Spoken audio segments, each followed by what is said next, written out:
نحمد صلی اللہ رسول الکریم اما بعد فاعوذ باللہ من الشیطان الرجیم بسم اللہ الرحمن الرحیم واستعینوا بالصبر والصلاۃ ان اللہ مع الصابرین ان اللہ ملائکۃ یصلون علی النبی یا ایھا الذین آمنوا صلوا علیہ وسلموا تسلیما اللہم صل علی محمد عبدک ورسولک صلی علی المؤمنین والمؤمنات والمسلمین والمسلمات۔ آداب سے بات چل رہی ہے۔ دین و کل و ادبات ہے کہ دین کا مدار سارے کے سارا ادب پہ ہے۔ جن کو ادب اللہ عطا کرتے ہیں تو ان کو اللہ تعالیٰ سربلندی بھی عطا فرمائے۔ جس کو بھی کوئی مقام ملا ہے، ملے گا، مل رہا ہے، وہ ادب ہی کی وجہ سے ہوا ہے۔ با ادب با نصیب، بے ادب بے نصیب، اسی پہ چل رہی ہے۔ شروع میں ہم لوگوں نے اللہ سبحانہ تعالیٰ کی ذات اقدس کا جو ادب ہے اس کو کے اوپر تفصیلی بات ہوئی۔ جناب رسول اللہ صلی اللہ علیہ وسلم کی ذات اقدس کا جو ادب ہے اس پہ بات ہوئی، اور شاعر اللہ کا ادب جو ہے، قرآن کا ادب ہے، رزق کا ادب ہے، اور بڑوں کا ادب ہے، پھر اپنے مشائخ کا ادب ہے۔ ان ساری چیزوں پہ بات ہوئی۔ آج دوسرے دن مشائخ کے ادب کے اوپر حضرت تفصیلی بات فرما رہے ہیں، اور یہ تو ایک بڑی کارآمد بات ہے کہ نوازوں سے نہ کتابوں سے نظر سے پیدا ہوتا ہے، بزرگوں کی نظر سے پیدا۔ جو بزرگان دین ہوتے ہیں ان کو ان کی صحبت میں اللہ پاک نے وہ کمال رکھا ہوتا ہے کہ ساری جو دین کی وہ ہیں اہم شعبے، وہ اصل ان کو اللہ پاک عطا فرماتے ہیں انہی کی صحبت سے۔ چاہے عقائد ہوں، توحید کے اوپر میں اپنے حضرت کے شعر اکثر سناتا رہتا ہوں، افلاک سے اتاری جاتی ہے، سینوں میں بسائی جاتی ہے، توحید کی یہ میں ساغر سے نہیں نظروں سے پلائی جاتی ہے۔ جو پکے مواہب جو ہوتے ہیں وہ جن کو اللہ پاک نے کمال عطا کیے ہوتے ہیں، اور سارے اس پہ ہو رہی ہے کہ اس کا بن جا تو سارے مسائل حل ہے، اس کی محبت اور عشق حاصل ہو جائے تو توحید والوں کو یہ چیز ہوتی ہے۔ اسی طرح پھر عبادات بہت آسان ہو جاتی ہیں۔ عبادات میں بھی ظاہر اور باطن دونوں خشوع و خضوع ان کو اللہ پاک عطا فرماتے ہیں۔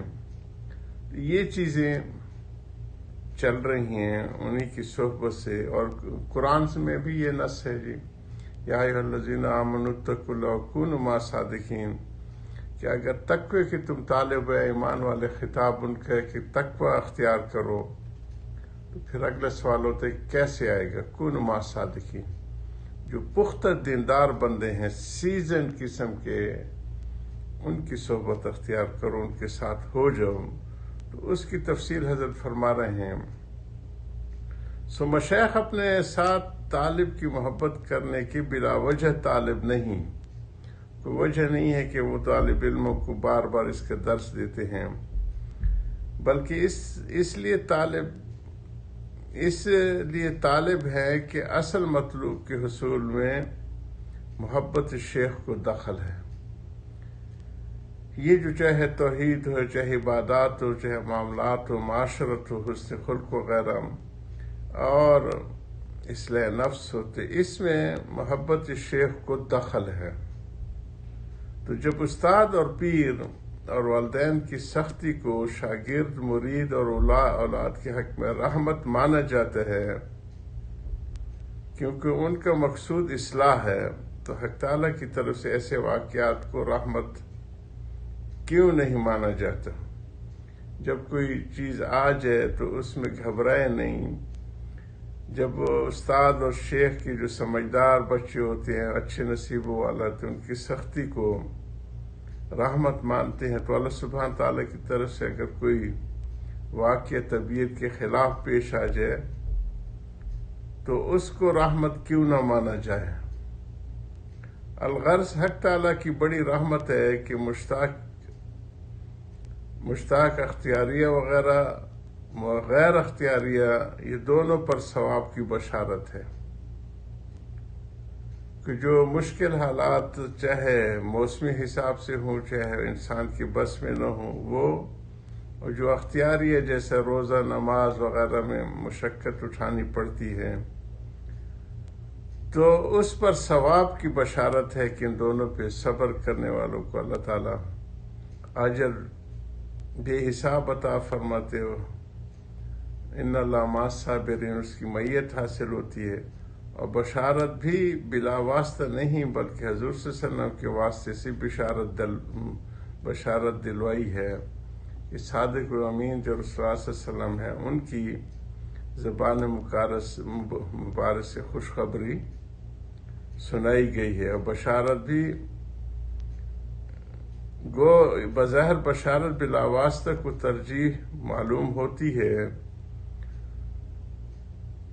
اگر بیچ میں واسطہ حضور صلی اللہ علیہ وسلم نہ ہو تو اس قسم کی بشارت کہتے ہیں۔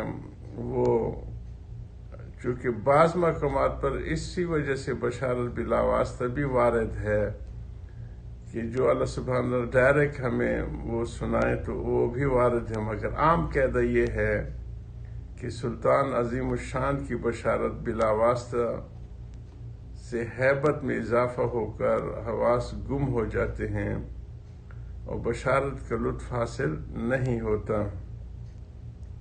قلت ويمكن ان يقال ان اللہ حی کریم یستحی عن عبادہ، یہ حضرت نے اس کی شرح جو تفسیر میں ہے وہ نقل فرمائی ہے۔ اس لیے حضور صلی اللہ علیہ وسلم کے واسطے سے بشارت دلوائی ہے کہ آپ ہم جنس بھی ہیں، ہم نوع بھی ہیں، بلکہ مثل عین کے ہیں، دیکھی ہوئے ساری چیزیں انہوں نے۔ چنانچہ اس لیے قرآن میں حضور صلی اللہ علیہ وسلم کو کسی جگہ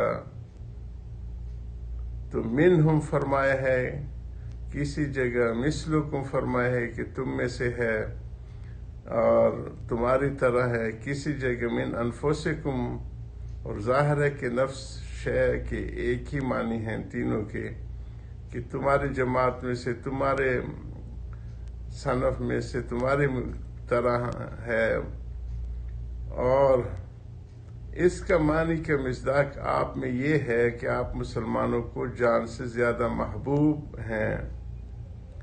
النبی اولی بالمؤمنین من انفسہم، اور محب اور محبوب میں ایک گنہ اتحاد ہوتا ہے، غیر محض نہیں ہوتا کہ اس میں کوئی تبدیلی نہیں ہوتی، غیر نہیں ہوتے، بلکہ ایک جیسے ہوتے ہیں۔ اولاد کے معاملے دیکھو، محبوب ہوتے، محب ہوتی ہیں۔ یہی مراد ہے صوفیاء کی عین سے لوگوں نے اس سے عین بے اصطلاح فلسفہ سمجھ لیے ہے کہ جو اپنی آنکھوں سے صوفیاء کا جو یہ ہے اصطلاح ہے، اور کچھ پھر فلاسفروں میں جو اصطلاح ہے اس کی حضرت تفصیل بتا رہے ہیں، اور اعتراض کرنے لگے جب فلاسفروں کی باتیں سنی، ورنہ اس میں اعتراض کی بات کیا ہے؟ محاورات میں دوست کو کہہ دیا کرتے ہیں تم غیر تھوڑی ہی ہو،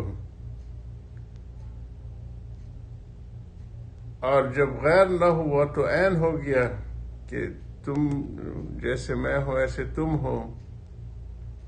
بس جو معنی عین کی یہاں ہے وہی صوفیاء کے کلام میں ہے، مگر نااہلوں کے سامنے ایسے لفظ نہ بولنے چاہیے جو ان کے عقول سے بالا ہوں۔